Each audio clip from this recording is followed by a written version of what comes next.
நம்ம திமுக கொடுத்த 43வது தேர்தல் வாக்குறுதியை நான் இப்போ உங்களுக்கு வாசித்து காமிக்கிறேன். விவசாய உற்பத்தி பாதிக்கப்படும் வகையில் விவசாயிகளின் ஒப்புதல் இல்லாமல் விளைநிலங்களை வேறு பயன்பாட்டிற்கு மாற்றுவதை தடுத்திட நடவடிக்கைகள் மேற்கொண்டு விளைநிலங்கள் பாதுகாக்கப்படும். இதுதான் அவங்க கொடுத்த வாக்குறுதி. ஆனால் இதுபடி நடந்தாங்களா அப்படின்னா கிடையவே கிடையாது.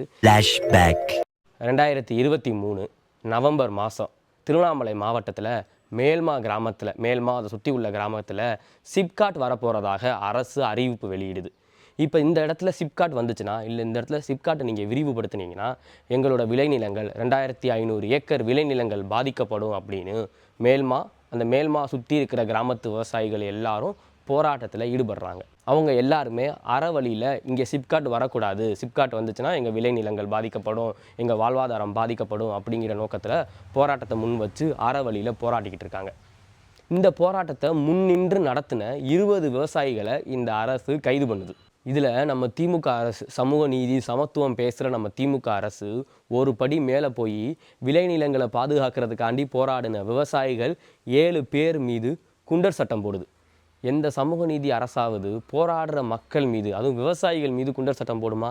ஆனால் இந்த அரசு போட்டுச்சு. அதுக்கப்புறம் கடுமையான எதிர்ப்புகள் கிளம்பவும் 6 பேர் மீது குண்டர் சட்டத்தை ரத்து பண்ணிட்டு ஒரே ஒருத்தவர் மீது மட்டும் குண்டர் சட்டத்தை போடுது. அவர் பேர் அருள் ஆறுமுகம். அவர் தான் இந்த போராட்டத்தை ஒருங்கிணைத்து நடத்தினவர். இப்போ மோடி அரசு விவசாயிகள் மீது ஏதாவது கடுமையான நடவடிக்கை எடுத்தால் நம்ம அதை ஃபாசிசம்னு சொல்கிறோம்ல, அது சரியும் கூட. ஆனால் இங்கே நம்ம திமுக அரசு, சமூக நீதி பேசுகிற அரசு விவசாயிகள் மீது குண்டர் சட்டம் போட்டிருக்கே. அப்போ இந்த அரசை நம்ம என்னன்னு சொல்கிறது? இது திருவண்ணாமலையில் மட்டும் கிடையாது. மதுரையில் மேலூர் பக்கத்தில் செக்கிப்பட்டி, ஐயாப்பட்டி, திரிசூலை இந்த பகுதியில் கிரானைட் எடுக்கிறதுக்காக கல்குவாரி அமைக்க பொது ஏலம் விடப்படும் அப்படின்னு 2023 அக்டோபர் மாதத்தில் மதுரை மாவட்ட ஆட்சியர் ஒரு அறிவிப்பு வெளியிடுறார். இந்த அறிவிப்பு வந்ததுக்கப்புறம் அந்த 3 கிராம மக்களும் போராட்டத்தில் ஈடுபடுறாங்க. இந்த மாதிரி அந்த மக்கள் இங்கே கல்குவாரி அமைக்கக்கூடாது, கிரானைட் எடுக்கக்கூடாது, இங்கே கிரானைட் எடுத்தால் எங்கள் விளைநிலங்கள், இங்கே இருக்க இயற்கை வளங்கள்லாம் பாதிக்கப்படும் அப்படிங்கிற கோரிக்கையை முன் வச்சு போராட்டத்தில் ஈடுபடுறாங்க. இந்த மக்கள் போராட்டத்தை முன்னெடுக்கவும் மாவட்ட ஆட்சியர் அக்டோபர் 30 இருந்த ஏல அறிவிப்பை ஒரு மாதம் கழித்து நவம்பர் 30 மாற்றி வைக்கிறாங்க. இதுக்கு இடையில் இந்த மக்கள் எல்லாரையும் ஒன்று இணைச்சு போராட்டத்தில் ஈடுபட்டுக்கிட்டு இருந்த சமூக ஆர்வலர் கம்பூர் செல்வராஜ் மீது இந்த அரசு இந்திய தண்டனை சட்டம் 110 கீழே வழக்கு பதிவு பண்ணுது.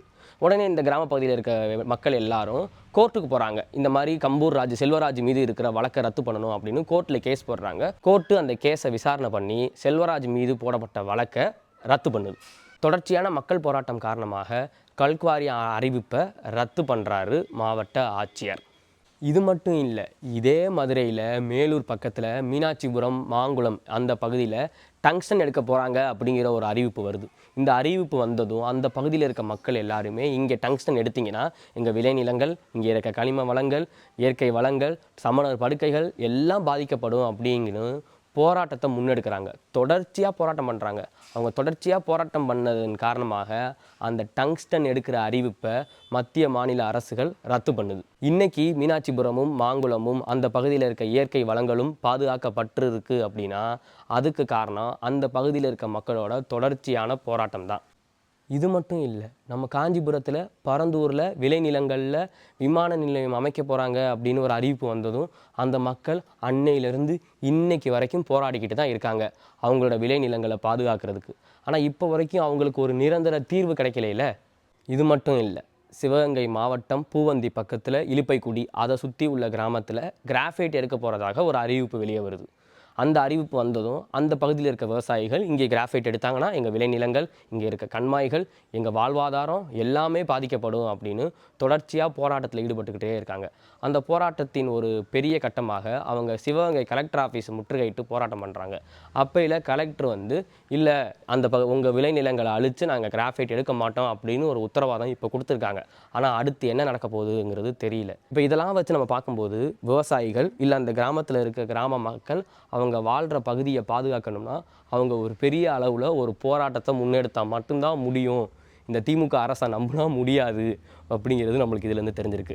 இப்போ திமுக இருக்கே, அது ஆக சிறந்த ஒரு எதிர்க்கட்சியாக இருக்கும்போது மக்களோட மக்களாக நின்று மக்களின் உரிமைக்காக, விவசாயிகளின் உரிமைக்காக போராடும். ஆனால் அதே திமுக ஆளுங்கட்சியாக ஆயிடுச்சுன்னா போராடுற மக்கள் மீதே, போராடுற விவசாயிகள் மீதே குண்டர் சட்டத்தை போடும். நான் இந்த இடத்துல ஒரு விஷயத்த சொல்ல ஆசைப்பட்றேன். திமுக ஆக சிறந்த எதிர்க்கட்சி.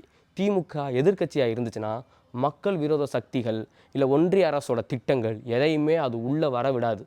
கடுமையாக எதிர்த்து மக்களோடு மக்களாக நின்று போராடும். அந்த அளவுக்கு வலிமை உள்ள கட்சி தான் திமுக கட்சி. திமுக கட்சியை நம்ம என்றைக்குமே எதிர்க்கட்சியாகவே வச்சுக்குவோம். நன்றி.